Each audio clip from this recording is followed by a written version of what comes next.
দুজন ব্যক্তির ঘটনা পড়লাম। একজন ব্যক্তি প্রচণ্ড রকম আবেদ, প্রচুর ইবাদত করে। আপনারা জানেন ইবলিসও কিন্তু আবেদ ছিল, ইবলিস কিন্তু প্রচুর ইবাদত করেছে। এখন ওই ব্যক্তির একজন বন্ধু ছিল, এটা বানু ইসরাইলদের ঘটনা। তো সেই বন্ধু পাপী ছিল, বিভিন্ন কবিরা গুনাহ করত।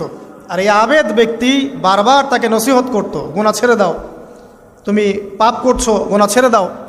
তখন সেই ব্যক্তি যে পাপ করছে সে বলতো যে আল্লাহ কি তোমাকে আমার রক্ষক বানিয়েছেন? আল্লাহ কি তোমাকে আমার উপর দারোগা বানিয়েছেন? আমাকে আল্লাহর হাতে ছেড়ে দাও, আমাকে নসিহত করতে শোনা।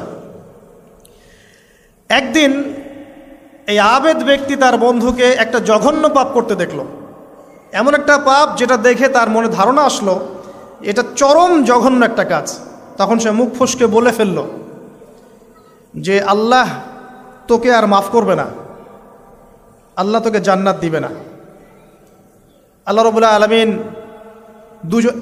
মালাকুল মউতকে এই দুজনের কাছে পাঠালেন, দুজনের রূহকে কবজ করা হলো। এবার আল্লাহ পাক তার সামনে তাদেরকে উপস্থাপন করে বললেন যে তোমাকে আমার রহমত সম্পর্কে কে গ্যারান্টি দিয়েছে যে আমি কাউকে রহমত করব কি করব না?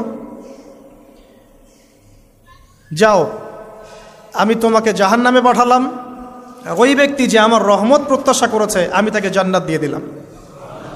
দেখুন, এই হাদিসটা শুনলে মনে হয় বাহ্যিক হয়তোবা মুখের একটা কথার কারণেই সে জাহান্নামে চলে গেল।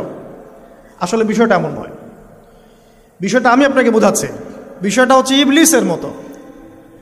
ইবলিস কিন্তু শুধু মন থেকেই বলেনি যে খলাকতানি মিন নার ওয়া খলাকতাহু মিন